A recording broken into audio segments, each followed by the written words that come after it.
आत्मिक यात्रा कार्यक्रम में आपका स्वागत है। आइए हम पास्टर प्रेमाशीष सतमन द्वारा लिखित आज के भक्ति लेख पर चर्चा करें।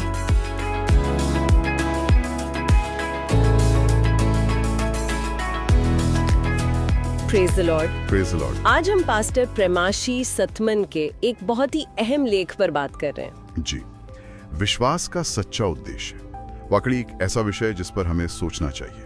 हाँ, अक्सर हम मसीही जीवन को सिर्फ छुटकारे या फिर अनंत जीवन के नजरिए से देखते हैं। बिल्कुल, लेकिन आज हम ये समझने की कोशिश करेंगे कि रोज की जिंदगी में, मतलब डे टू डे लाइफ में, इसका असली मतलब क्या है। सही। क्या कभी एक ख्याल आता है कि इन सब का सार क्या है? जैसे पौलुस ने तीमुथियुस को समझाया था, वो शायद असली बात है। हाँ, तीमुथियुस 1:5 में वही कि उद्देश्य है एक ऐसा प्रेम जो शुद्ध हृदय से, साफ विवेक से और सच्चे विश्वास से निकलता है। तो चलिए इन्हीं 3 बातों को आज थोड़ा खोलकर समझते हैं। जी बिल्कुल, क्योंकि ये सिर्फ सुनने की बातें नहीं, जीने की बातें हैं। तो सबसे पहले बात करते हैं शुद्ध हृदय से प्रेम। ये जो प्रेम है, ये आम इंसानी लगाव से कैसे अलग है? मतलब हम सब प्रेम की बात करते हैं, पर यहाँ कुछ खास लग रहा है। हाँ, ये परमेश्वर का प्रेम है, अलौकिक, जो पवित्र आत्मा के जरिए हमारे दिलों में डाला जाता है। रोमियो 5:5 में लिखा है ना। अच्छा।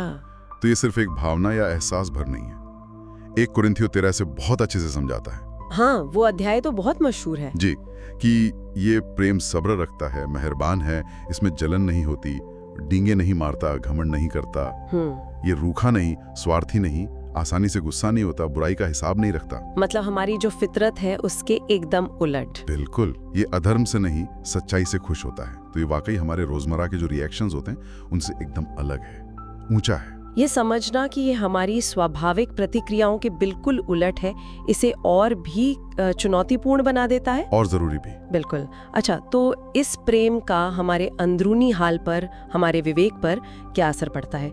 यहीं पर शायद दूसरा स्तंभ आता है, एक साफ विवेक। जी। अपराध बोध, गिल्ट, इसका बोझ तो बहुत से लोग महसूस करते हैं।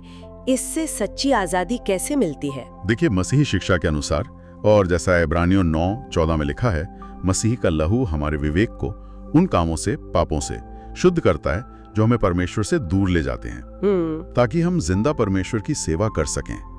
और ये शुद्धि सिर्फ बीते हुए कल के लिए नहीं है। अच्छा। हाँ, ये हमें परमेश्वर के साथ एक लगातार सही रिश्ते में बने रहने में मदद करती है। इससे वो जो अपराध बोध की पकड़ है वो कमजोर होती है। ठीक है, तो ये एक जारी रहने वाली प्रक्रिया है। जी। लेकिन फिर भी लोग गिल्ट से जूझते तो है।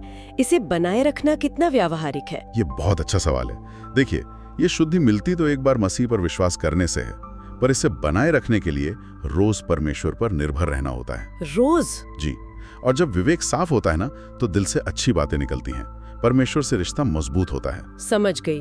और अब आते हैं तीसरे स्तंभ पर, सच्चा विश्वास। हाँ। लेख में कहा गया है कि ये सिर्फ दूसरों को देखकर मान लेना नहीं है। तो फिर ये क्या है, खासतौर जब ये प्रेम और साफ विवेक से जुड़ा हो? सही कहा।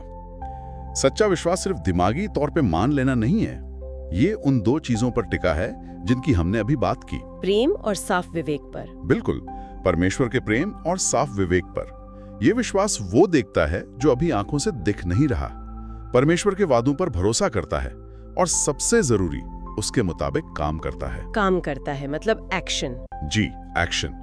रोमियो 10:17 कहता है, विश्वास सुनने से और सुनना मसीह के वचन से होता है। तो इसकी सच्चाई इसी में है कि ये खोखला नहीं है। ये प्रेम और शुद्ध विवेक से जुड़ा है, और हमारे रोज के फैसलों में, हमारे बर्ताव में साफ नजर आता है। तो संक्षेप में कहें तो मतलब ये है कि बाहर के शोर या जटिल बहसों में उलझने के बजाय असली फोकस इन 3 बातों पर होना चाहिए। हाँ। परमेश्वर के प्रेम में जीना, मसीह से मिले साफ विवेक को बनाए रखना, और एक सक्रिय मतलब जिंदा सच्चा विश्वास रखना। सुनने में तो ये बड़ा सीधा सा लगता है ना, पर शायद जीने में उतना नहीं है। हाँ, सुनने में सीधा लगता है, पर गहरा है। और पास्टर प्रेमाशीष सतमन के लेख का निचोड़ भी यही है कि विश्वास का असली मकसद कोई जटिल सिद्धांत या रस्मो रिवाज नहीं है, बल्कि एक बदला हुआ जीवन है। ऐसा जीवन जो शुद्ध दिल के प्रेम से, मसीह में मिले साफ विवेक से और परमेश्वर के वचन पर टिके हुए सच्चे और जिंदा विश्वास से चलता है। यहाँ एक बात सोचने लायक है। अगर 1 कुरिन्थियों 13 कहता है कि विश्वास, आशा, प्रेम में सबसे बड़ा प्रेम ही है, जी। प्रेम सबसे बड़ा है, तो क्या खास तौर पर उस ईश्वरीय प्रेम को जो सब्र रखता है, मेहरबान है, उसको बढ़ाने पर अगर हम ध्यान दें तो क्या उससे अपने आप ही एक शुद्ध हृदय, साफ विवेक और ज्यादा सच्चा विश्वास पैदा नहीं हो जाएगा? मतलब क्या प्रेम ही बाकी दोनों को खींच लाता है? इस पर सोचा जा सकता है। ये एक बहुत ही दिलचस्प पहलू है जो प्रेम की जो केंद्रीय भूमिका है उस पर और भी रोशनी डालता है। बिल्कुल। चलिए आज की बातचीत को यहीं रोकते हैं। जी। आज आत्मिक यात्रा कार्यक्रम को सुनने के लिए धन्यवाद, जहां हम हर दिन परमेश्वर के वचन पर चर्चा करते हैं। अगर आज का कार्यक्रम आपके लिए आशीषकारी रहा हो तो इसे अपने परिवार और मित्रों के व्हाट्सएप ग्रुप में जरूर साझा करें। कल फिर मिलेंगे। धन्यवाद।